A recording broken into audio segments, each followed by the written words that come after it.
Dear students, how are you? Hopefully you are fine there.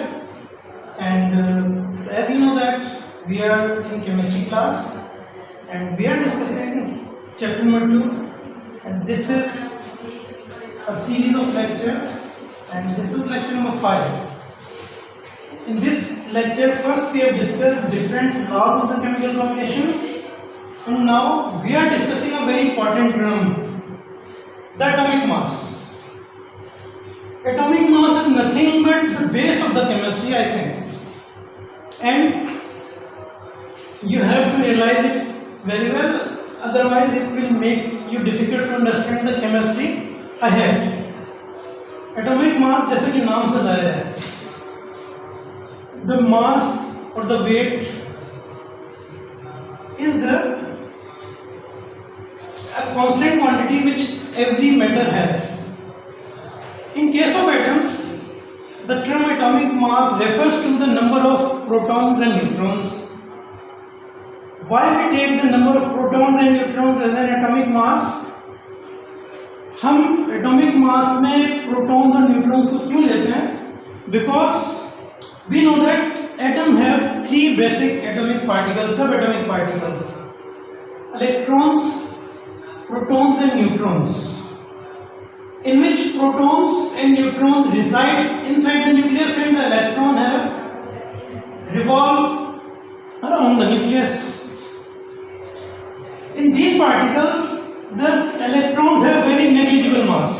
Electrons का mass बहुत कम होता है, we can neglect it as compared to that of protons and neutrons. In fact, protons are 1836 times heavier than electrons, and neutrons are 1837 times heavier than the electrons. So, atom has two major particles which contain mass, and their sum is known as the atomic mass. Atom के अंदर proton और neutron nucleus के अंदर होते हैं, और ये electron के मुकाबले में बहुत ज्यादा मास रखते हैं और हैवियर होते हैं, इसलिए हम इलेक्ट्रॉन्स के मास को नजरअंदाज करते हुए प्रोटॉन और न्यूट्रॉन के कंबाइंड मास को एटॉमिक मास के तौर पर कंसीडर करते हैं. अब जैसा कि we know that atom is very minute, very tiny particle. We cannot observe it, we cannot see it through the microscope or the electron microscope. Through electron microscope, we can only observe the clusters of atoms. Atoms बहुत छोटे होते हैं, उन्हें आम आँख से या microscope से या इवन इलेक्ट्रॉन माइक्रोस्कोप से भी हम नहीं देख सकते. इलेक्ट्रॉन माइक्रोस्कोप के जरिए क्लस्टर ऑफ एटम्स नजर आते हैं, तो it is very difficult to measure their mass. और जहां तक मास का ताल्लुक है, ऐसे सिस्टम के अंदर इसके यूनिट्स किलोग्राम एंड ग्राम्स हैं, but these are very large units as compare to that of the mass of the atom. The mass of hydrogen atom in terms of gram is 1.6 into 10 power minus 24 grams. यानी grams के अंदर अगर हम इसको लिखना चाहें तो it will become 0.000 and a series of zeros up to 24 and then 16 grams. So this is in terms of grams a very minute number. तो इस चीज को, इस प्रॉब्लम को हेल्प करने के लिए या इस फेस करने के लिए एक नई टर्म इंट्रोड्यूस की गई, एटॉमिक मास यूनिट. यानी एटम से रिलेट करते हुए हमने एक यूनिट मास के लिहाज से बनाया जिसको कहा गया atomic mass unit. Atomic mass unit के लिए we take the C12 atom as an standard. Carbon 12 को हमने एक स्टैंडर्ड के तौर पर लिया क्योंकि कार्बन एक जो स्टेबल कंपाउंड है और it occurs in abundant quantity. Carbon की बहुत ज्यादा वकूफ पजीरी है, कार्बन बहुत ज्यादा पाया जाता है और स्टेबल कंपाउंड है, इसलिए कार्बन को हमने एज एन स्टैंडर्ड लिया. और C12 यानी कार्बन का वो आइसोटोप जिसका मास 12 है, हमने उसको एज एन स्टैंडर्ड लिया. और उसका 12th पार्ट अगर हम इसको अंडरस्टैंड करना चाहें can understand it like that. In this cube, in this square, we have 12 different squares, सब स्क्वायर. इस स्क्वायर के अंदर 12 डिफरेंट स्क्वायर है. अगर इसका एक पार्ट हम लेंगे तो this will be referred as, अगर दिस इज C12 एटम, अगर ये C12 एटम है तो इसका ये एक पार्ट जो है इसका 12th पार्ट है. This will be termed as 1 atomic mass unit.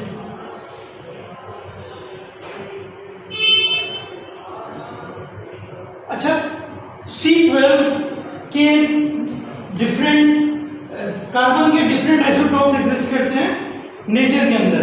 अब यहां पर एक सवाल पैदा होता है कि what are the isotopes.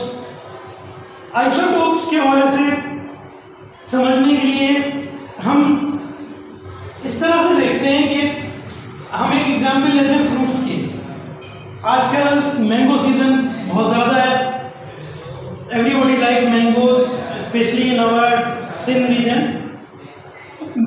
Mangoes के अंदर मैंगोज अगर इन डिफरेंट वैरायटीज, मैंगोज की बहुत सी वैरायटीज हैं, लंगा, चौसा, अनबटोडोज, and there are so many different. Desi, somebody like लंगा, somebody others.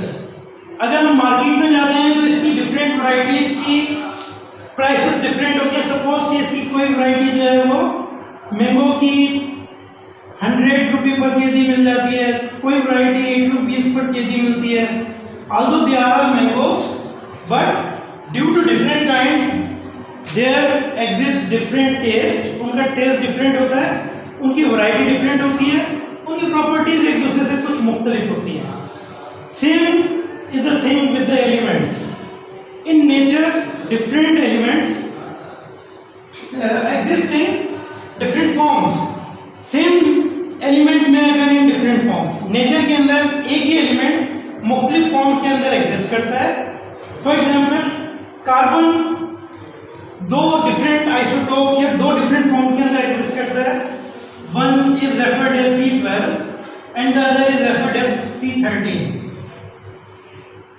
When we talk about the atomic mass, now atomic mass is just nothing, a number of protons and neutrons, but it can be termed as relative atomic mass. इसको हम relative atomic मास के तौर पर term करते हैं. और इसे हम किस तरह से कैलकुलेट करते हैं कि इसकी जो आइसोटोप्स हैं किसी भी चीज के. अब आइसोटोप्स क्या होते हैं ये मैं आपको इसी लेक्चर में आगे जाके बताता हूं, बल्कि पहले हम आइसोटोप्स को डिफाइन करते हैं कि an element which have same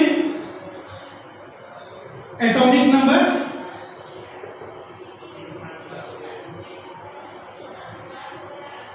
but different atomic mass is termed as isotopes. Element जिसके एटॉमिक नंबर सेम हो लेकिन एटॉमिक मास डिफरेंट हो. एटॉमिक नंबर सेम होने का मतलब है कि it contain same number of proton and electron. Atomic mass different इस तरह से हो सकता है कि it may contain different number of neutrons.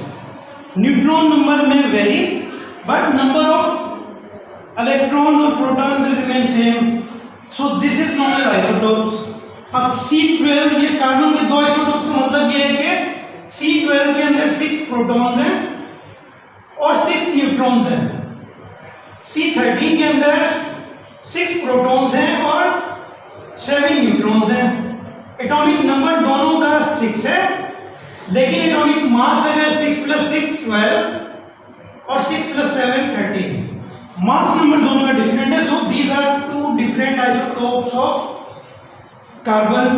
अगर हम इसका एवरेज निकालें तो सिंपली एवरेज हम 12 + 13 25.2 = 12.5 निकलेगा. यानी हमारे पास जो नंबर आएगा वो सिंपल एवरेज 12.5 आएगा. लेकिन जब हम कार्बन का एटॉमिक मास देखते हैं पीरियोडिक टेबल के अंदर, वहां पर जो टर्म लिखी हुई है वो है 12.011. कार्बन का मास 12.011 है. तो ये मास किस तरह से आया है? It is not near to 12.5, क्योंकि ये जो हमने नंबर यहां पर निकाला है ये एक सिंपल एवरेज है.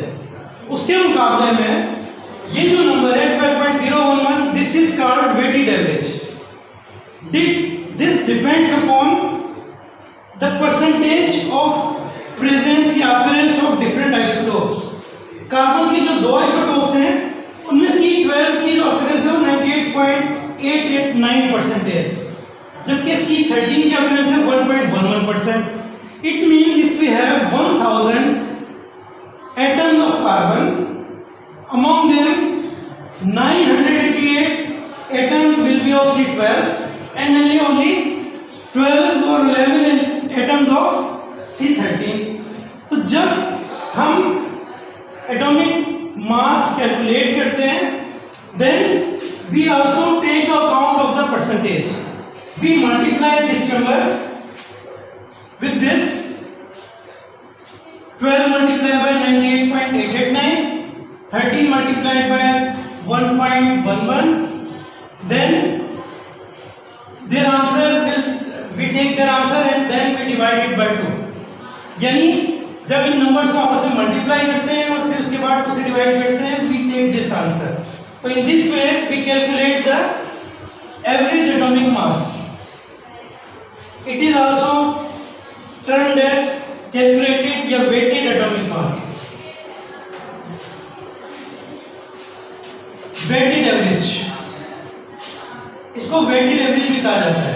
तो in this way, if we see through the periodic table, in periodic table different elements are arranged in this fashion, and here the symbols of the different elements: H, Li, Na, H for hydrogen, Li for lithium, Na for sodium, and beneath that, above that is shown the atomic number 1, 3, 11. Atomic number shows the number of protons, and beneath that, under that, 1.0079 is atomic mass, which is calculated by this formula. जो इस formula से calculate किया गया है. Now we can define the atomic mass as the atomic mass of an element is the average mass of the natural mixture of isotopes. यानी हम किसी भी एटम्स के तमाम आइसोटोप्स को और उनकी अकरेंस कितनी परसेंटेज में उसको कंसीडर करते हुए उनका एवरेज मास लेते हैं और उसको कंपेयर करते हैं with the standard 1 atom of C12, 1 unit of C12, carbon 12 के 1/12 पार्ट से उसको कंपेयर करते हैं. तो उस वक्त में हमारे सामने जो मास आता है उसे कहा जाता है atomic mass. Hopefully you understand it very well कि atomic mass in simple words you can define the number of protons and neutrons in an atom is termed as atomic mass. और अगर हम एटॉमिक मास को average atomic mass या weighted atomic mass इस तरह में define करना चाहें तो जब हम किसी भी एटम के मास को C12 से कंपेयर करेंगे तो उसके मुकाबले में जो मास आएगा उसे हम उसका एटॉमिक मास कहेंगे. और atomic mass unit is the 1/12 of that of C12 atom. यानी C12 के एटम का जो 1/12 पार्ट है उसको हम 1 एटॉमिक मास यूनिट के तौर पर लेते हैं, डिफाइन करते हैं. Hopefully you understand it. Thank you.